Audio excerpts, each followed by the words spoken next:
ಮಂಡ್ಯದಲ್ಲಿ ನಡೀತಿರುವಂತಹ ಅಖಿಲ ಭಾರತ ಸಾಹಿತ್ಯ ಸಮ್ಮೇಳನದ ಎರಡನೇ ದಿನ ಇವತ್ತು. ಸಾಹಿತಿಗಳು, ಲೇಖಕರು ಮತ್ತೆ ಪತ್ರಕರ್ತರು ಆಗಿರುವಂತಹ ಹಳ್ಳಿ ನಾಗರಾಜ್ ಅವರು ನಮ್ಮ ಜೊತೆ ಇದ್ದಾರೆ. ಸಾಹಿತ್ಯ ಸಮ್ಮೇಳನ ಮತ್ತೆ ಮಂಡ್ಯದಲ್ಲಿ ವಿಶೇಷವಾಗಿ ಆಹಾರದ ವಿಚಾರವಾಗಿ ಬಾಡೂಟದ ಬಗ್ಗೆ ಬಹಳ ಚರ್ಚೆ ಆಗ್ತಿತ್ತು. ಅದ್ರ ಬಗ್ಗೆ ಮಾತಾಡ್ಸೋಣ. ಸರ್ ನಮಸ್ಕಾರ. ನಮಸ್ಕಾರ. ಹೇಗಿದೆ ಸಾಹಿತ್ಯ ಸಮ್ಮೇಳನದ ರೆಸ್ಪಾನ್ಸ್ ಎಲ್ಲ ಹೇಗೆ ಬರ್ತಾ ಇದೆ? ನೋಡ್ತಾ ಇದ್ದೀವಿ, ಜನ ತುಂಬ ಚೆನ್ನಾಗಿ ರೆಸ್ಪಾನ್ಸ್ ಕೊಡ್ತಾ ಇದ್ದಾರೆ. ಭಾಳಷ್ಟು ಸಂಖ್ಯೆಯಲ್ಲಿ ಜನ ನೆರೀತಾ ಇದ್ದಾರೆ. 30 ವರ್ಷಗಳ ನಂತರ ಅಲ್ಲಿ ಮಂಡ್ಯದಲ್ಲಿ ನಡೆಯೋದ್ರಿಂದ ಒಂಥರ ಕುತೂಹಲಕಾರಿಯಾಗಿತ್ತು ಇದು. ಹಾಗಾಗಿ ನೋಡ್ತಾ ಇದ್ದೀನಿ, ಜನ ಎಲ್ಲ ಚೆನ್ನಾಗಿ ರೆಸ್ಪಾನ್ಸ್ ಚೆನ್ನಾಗಿ ಮಾಡ್ತಾ ಇದ್ದಾರೆ. ಅಂದರೆ ಬರೀ ಸಾಹಿತ್ಯ ಸಮ್ಮೇಳನ ಅಂದರೆ ಬರೀ ಸಾಹಿತ್ಯನೇ ಆಸ್ವಾದನೆ ಮಾಡೋಕ್ಕೆ ಬರಲ್ಲ. ಜನ ಬೇರೆ ಬೇರೆ ಕಡೆಯಿಂದ ಬರೋದ್ರಿಂದ ಅವರ ಸಂಪರ್ಕ ಆಗ್ತತಿ, ಅವ್ರನ್ನ ನೋಡಬೇಕು, ಮಾತಾಡಬೇಕು, ಸಾಹಿತಿಗಳು ನೋಡಬೇಕು ಅನ್ನೋ ಉತ್ಸಾಹದಲ್ಲಿ, ಪುಸ್ತಕ ಮಳಿಗಳು ನೋಡಬೇಕು, ಬೇರೆ ಬೇರೆ ನೋಡಬೇಕು ಅನ್ನೋ ಆಸಕ್ತಿಗೆ ಜನ ಬರ್ತಾ ಇದ್ದಾರೆ. ಚೆನ್ನಾಗಿದೆ ರೆಸ್ಪಾನ್ಸ್. ಈ ಸಲ ಸಾಹಿತ್ಯ ಸಮ್ಮೇಳನ ಮಂಡ್ಯದಲ್ಲಿ ನಡೀತಿರೋದ್ರಿಂದ ಸಹಜವಾಗಿ ಮಂಡ್ಯದಲ್ಲಿ ಒಂದ್ ರೀತಿ ಬಾಡೂಟಕ್ಕೆ ಜನ, ಅದು ಅವರ ಆಹಾರ ಸಂಸ್ಕೃತಿ ಅಂದ್ರೆ ಜನ ಇಷ್ಟಪಟ್ರೆ ಒಂದು ಆಹಾರವನ್ನು ಯಾಕೆ ಪ್ರತ್ಯೇಕವಾಗಿ ಕೊಡೋ ವ್ಯವಸ್ಥೆಯನ್ನು ಇಷ್ಟಪಟ್ಟವ್ರಿಗೆ ಮಾಡಬಾರ್ದು ಅನ್ನುವಂಥ ವಿಚಾರ ಪ್ರಸ್ತಾಪ ಆಗಿತ್ತು. ಅವಾಗ ನೋಡು, ನಿಷೇಧದ ಪಟ್ಟಿಯಲ್ಲಿ ಮಾಂಸಾಹಾರವನ್ನು ಸೇರಿಸಲಾಗಿತ್ತು. ಆಮೇಲೆ ಅದ ನಂತರ ಅದು ತೆಗೆದುಕೊಳ್ಳಲಾಯಿತು. ಮತ್ತೆ ಈಗ ಕೊನೆ ದಿನ ಮೊಟ್ಟೆ ಕೊಡ್ತೀವಿ ಅಂತ ಹೇಳಲಾಗ್ತಿದೆ. ಮತ್ತೆ ಮಾಂಸಾಹಾರವನ್ನು ನೀವು ಕೊಡದೇ ಇದ್ರೆ ನಾವು ಕೊಡ್ತೀವಿ ಅಂತೇಳಿ ಒಂದಷ್ಟು ಪ್ರಗತಿಪರ ಸಂಘಟನೆಗಳೆಲ್ಲ ಯೋಚನೆ ಮಾಡ್ತಿದ್ದಾವೆ. ಅಂದ್ರೆ ಸಮ್ಮೇಳನದಲ್ಲಿ ಆಹಾರವನ್ನ ಬಯಸಿದ್ರೆ, ಜನ ಮಾಂಸಾಹಾರವನ್ನ ಬಯಸಿದ್ರೆ ಅದನ್ನ ಕೊಡ್ಲೇಬಾರ್ದು, ಅದು ನಿಷೇಧ ಪಟ್ಟಿಯಲ್ಲಿ ಸೇರಿಸುವಂತ ಮನಸ್ಥಿತಿಯ ಬಗ್ಗೆ ಏನ್ ಹೇಳ್ತೀವಿ? ಇದರಲ್ಲಿ ಸಾಹಿತ್ಯ ಪರಿಷತ್ತು ಒಂದು ದುಡುಕಿನ ನಿರ್ಧಾರವನ್ನು ಮಾಡ್ತು. ಈಗ ಉದಾಹರಣೆಗೆ, ನಾನು ಪುಸ್ತಕ ಮಳಿಗೆಗೆ ಹಣ ಕಟ್ಟಿದಾಗ ಕಂಡೀಷನ್ಸ್ ಹಾಕಿ ಒಂದು ಲೆಟರ್ ಕಳಿಸಿದ್ರು. ಅದರೊಳಗೆ ಏನಿತ್ತು ಅಂತ ಹೇಳಿದ್ರೆ, ಮದ್ಯಪಾನ, ಸಿಗರೇಟ್ ನಿಷೇಧ, ಅದನ್ನು ಒಪ್ತೀವಿ ನಾವು. ಸಾರ್ವಜನಿಕ ಸ್ಥಳಗಳಲ್ಲಿ ಸಿಗರೇಟ್ ಸೇದಬಾರ್ದು, ಕಾನೂನಿಗೆ ನಿಷೇಧ ಅಂತ. ಆಮೇಲೆ ಮದ್ಯಪಾನನೂ ಕೂಡ ನಿಷೇಧ, ಅದು ಅದ್ರ ಬಗ್ಗೆ ನಮ್ಮ ಒಮ್ಮತ ಇದೆ. ಆದರೆ ಯಾವಾಗ ಮಾಂಸಾಹಾರವನ್ನು ಕೂಡ ಅಲ್ಲಿ ನಿಷೇಧ ಅಂತ ಹಾಕಿದರು, ನಮಗೆ ಅವತ್ತೇ ಅನಿಸ್ತು ಇದು ಈ ಕಂಡೀಷನ್ ತಪ್ಪು ಅಂತ ಅನಿಸಿತ್ತು ನಮಗೆ. ಯಾವಾಗ ಸಿಟ್ಟು ಬರೋಕ್ಕೆ ಕಾರಣ ಆಗಿದ್ದೇನೋ ಬಹುಶಃ ಪ್ರಶ್ನೆ ಮಾಡ್ತಿದ್ರಿಲ್ಲ, ಗೊತ್ತಿಲ್ಲ. ಇದುವರೆಗೆ ಸಮ್ಮೇಳನ ಇಲ್ಲೂ ಆಗಿರಲಿಲ್ಲ. ಇವರೇ ತಪ್ಪು ಮಾಡಿದ್ದು, ಅಧ್ಯಕ್ಷರೇ ತಪ್ಪು ಮಾಡಿದ್ರಿಂದಾಗಿ ಅದು ಈಗ ಅವರೇ ಅದನ್ನು ಪ್ರತಿಭಟನೆಯನ್ನು ಎದುರಿಸ್ಬೇಕಾಗಿರೋದು. ಆಮೇಲೆ ಆಹಾರ, ನೀವು ಹೇಳ್ದಂಗೆ ಆಹಾರ ಅವ್ರ ಇಚ್ಛೆ, ಅವ್ರು ಯಾವುದಾದ್ರೂ ಆಹಾರ ಸೇವನೆ ಮಾಡಲಿ. ಆದರೆ ನಮ್ಮದು ಒಂದು ಮಾತಿದೆ, ಆಹಾರ ನೀವು ಸೇವನೆ ಮಾಡಿ, ಮನೆಗೊಂದು ಏನದು ಕೋಳಿ, ಊರಿಗೊಂದು ಕುರಿ, ಮನೆಗೆ ಮಾಡಿದ್ರಲ್ಲ, ತೊಗೊಂಬನ್ನಿ ಮಾಡಿ, ಪುಸ್ತಕವನ್ನು ಕೊಡಿ ಮನೆಗೆ, ಪುಸ್ತಕ ಸಂಸ್ಕೃತಿಯನ್ನು ಬೆಳೆಸಿ.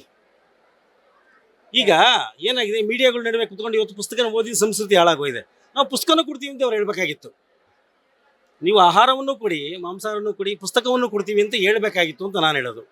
ನಾನು ಮಾಂಸಾಹಾರದ ವಿರೋಧಿ ಅಲ್ಲ, ಖಂಡಿತ. ಯಾವ ಆಹಾರವನ್ನು ಕೂಡ ತಗೊಳಕ್ಕೆ ಅವನಿಷ್ಟ, ಅದು ಅಲ್ಲಿ ತಪ್ಪಾಗಿದೆ. ಮುಂದಿನ ದಿನಗಳಲ್ಲಿ ಅದು ಬಹುಶಃ ಬದಲಾವಣೆ ಆದರೂ ಆಗ್ಬೋದು ಅಂತ ಅನಿಸ್ತಾ ಇದೆ. ಮೊದಲನೇ ದನಿ ಎದ್ದಿದೆಯಲ್ಲ ಸರ್, ಏಕದಮ್ ಕೊಡೋಕ್ಕಾಗಲ್ಲ. ಈ ಆಹಾರನೇ ನೋಡ್ತಾ ಇದ್ದೀವಿ, ನೂಕು ಲಕ್ಷಾಂತರ ಜನಕ್ಕೆ ಊಟ ಹೊತ್ಸೋಕ್ಕಲ್ಲ. ಇಲ್ಲಿ ಮಾಂಸಾಹಾರ ಕಷ್ಟ ಆಗುತ್ತೆ.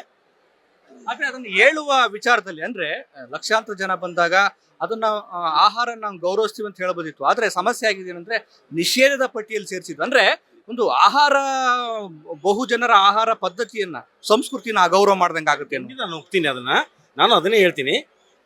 ಈಗ ತಾವೇ ಹೇಳ್ತಾ ಇದ್ರಿ, ಕೊನೆ ದಿನ ಏನು ಮೊಟ್ಟೆ ಕೊಡ್ತಾರಂತೆ ಅಂತ. ಮೊಟ್ಟೆಯಿಂದ ಶುರುವಾಗಿದ್ದು ಇನ್ನೂ ಬೇರೆ ಬೇರೆ ಮಾಂಸಾಹಾರಗಳದ್ದು ಶುರುವಾಗಲಿ. ಆದರೆ ಸಾರ್ವಜನಿಕ ಇದರೊಳಗೆ ಒಂದು ಸ್ವಲ್ಪ ಇರಿಸುಮುರುಸಾಗ್ತತಿ. ಸಪ್ರೇಟಾಗಿ ಪ್ರತ್ಯೇಕವಾಗಿ ಕೊಟ್ಕೊಂಡು ಮಾರಾಟ ಮಾಡಲಿ, ಕೊಡಲಿ. ಬೇಕಾದ್ರೆ ಖಾಸಗಿಯವರು ಮಾರಾಟ ಮಾಡೋಕ್ಕೆ ಅವಕಾಶ ಕೊಟ್ಟರೆ ತಪ್ಪೇನಲ್ಲ ಅಂತ ನಾನು ಹೇಳೋದು. ಇನ್ನೊಂದು ಸಿ.ಟಿ. ರವಿ ಅವರ ಸ್ಟೇಟ್ಮೆಂಟ್ ಸರ್, ಸದನದಲ್ಲಿ ಮಾತಾಡಿರೋದು ಅದೇನೋ ಲಕ್ಷ್ಮೀ ಹೆಬ್ಬಾಳ್ಕರ್ ಬಗ್ಗೆ. ಆದರೆ ಈಗ ಅವರು ಏನು ಸಮ್ಮೇಳನದ ಒಂದು ಗೋಷ್ಠಿಯಲ್ಲಿ ಭಾಗವಹಿಸೋದಕ್ಕೆ ಬಂದಾಗ ನಾವು ಕೆಲವು ಪ್ರಗತಿಪರ ಸಂಘಟನೆಗಳು ವಿರೋಧ ವ್ಯಕ್ತಪಡಿಸಿದ್ದೇವೆ. ಅಂದ್ರೆ ಅಷ್ಟು ಅಗೌರವ ಮಾಡುವಂಥವ್ರು ರಾಜಕಾರಣದ ತತ್ವದ ಬಗ್ಗೆ ಏನ್ ಮಾತಾಡ್ತಾರೆ ಅಂತ. ಸೊ ಏನ್ ಹೇಳ್ತೀರಿ ನೀವು ಪತ್ರಕರ್ತರಾಗಿ, ರಾಜಕಾರಣಿಗಳಿಗೆ ಒಂದು ಭಾಷೆಯ ಬಗ್ಗೆ? ಇದು ತುಂಬ ವಿಷಾದನೀಯವಾದಂಥ ನೋವಿನ ಸಂಗತಿ. ಒಂದು ಸದನದಲ್ಲಿ ಜವಾಬ್ದಾರಿ ಸ್ಥಾನದಲ್ಲಿದ್ದಂಥ ಒಬ್ಬ ಮಾಜಿ ಸಚಿವ, ಹಾಲಿ ಪರಿಷತ್ ಸದಸ್ಯ ಆಗಿರೋನು, ಯಾವುದೇ ಹೆಣ್ಣುಮಗಳ ಬಗ್ಗೆ ಅಷ್ಟು ತುಚ್ಛವಾಗಿ ಮಾತಾಡಬಾರ್ದು, ಅದು ಖಂಡನೀಯ. ಅವರು ಸ್ಥಾನದಲ್ಲಿದ್ದಾರೆ, ಶಾಸಕಿಯಾಗಿದ್ದರು, ಸಚಿವೆ ಆಗಿದ್ದಾರೆ ಅಂತ ಪದ ಬಳಕೆ ಇದೆಯಲ್ಲ, ಅದು ಖಂಡನೀಯ. ಒಬ್ಬ ಶಾಸಕ ಅದನ್ನು ಕ್ಷಮಾಪಣೆ ಕೇಳಬೇಕು. ಅದನ್ನು ಬರೀ ಕ್ಷಮಾಪಣೆ ಅಷ್ಟಕ್ಕೆ ಮುಗಿಯಲ್ಲ. ಒಂದು ಅರ್ಥದಲ್ಲಿ ನಾನು ಹೇಳೋದಾದರೆ, ಪತ್ರಕರ್ತನಾಗಿ ಅದನ್ನು ಸದನದಿಂದ ಸಸ್ಪೆಂಡ್ ಮಾಡಿಬಿಡಿ, ಸ್ವಲ್ಪ ಕಾಲ ಶಿಕ್ಷೆ ಅನುಭವಿಸ್ಲಿ. ಯಾಕೆ ಸಸ್ಪೆಂಡ್ ಆದೆ ಅನ್ನೋದು ಗೊತ್ತಾಗಬೇಕು ಆ ಮನುಷ್ಯನಿಗೆ. ಇವತ್ತೇನು ನಾನೇನೋ ಪದ ಅದು ಬಳಸಿದೆ ಇದು ಬಳಸಿದೆ ಏನೋ ತಪ್ಪಾಗ್ಬಿಡ್ತು ಅಂತ ಹೇಳ್ಬೋದು, ಆದರೆ ತಪ್ಪು ಮಾಡಿದಾರೆ ಅವರು. ಮೊದಲಿಂದ ಅವರ ಆಟಿಟ್ಯೂಡು ನಡವಳಿಕೆ ನೋಡ್ತಾ ಇದ್ರೆ ಆತ ಜನವಿರೋಧಿನೇ ಆತ. ನಾನು ನೇರವಾಗಿ ಹೇಳ್ತೀನಿ, ತಪ್ಪು ಇಲ್ಲ, ಇಲ್ಲ, ಅವ್ರನ್ನ ಕರೀಲೇಬಾರ್ದಾಗಿತ್ತು. ಮೊದಲನೇದ ಕರೆದದ್ದೇ ತಪ್ಪು. ವಿವಾದದಲ್ಲಿ ಇರುವಂಥ ವ್ಯಕ್ತಿನ, ರಾಜಕಾರಣಿನ ಸಾಹಿತ್ಯ ಸಮ್ಮೇಳನದಲ್ಲಿ ಕರಿಬಾರ್ದು, ಮತ್ತಷ್ಟು ಬೆಂಕಿ ಹಚ್ಚೋ ಕೆಲಸ ಮಾಡಬಾರ್ದು, ತಣ್ಣೆ ಮಾಡ್ಬೇಕು ನಾವು. ಈಗ ಸೌಹಾರ್ದತೆಯ ಸಂಕೇತ ರಾಜ್ಯ ನಮ್ದು ಸೌಹಾರ್ದತೆಯ ರಾಜ್ಯ ಇದು. ಈಗ ನೋಡಿದ್ದೀವಿ ಅವ್ರ ಜಿಲ್ಲೆಯಲ್ಲಿ ಏನೆಲ್ಲ ಆಯಿತು ಅಂತ. ಬೇಡ ನಮಗೆ.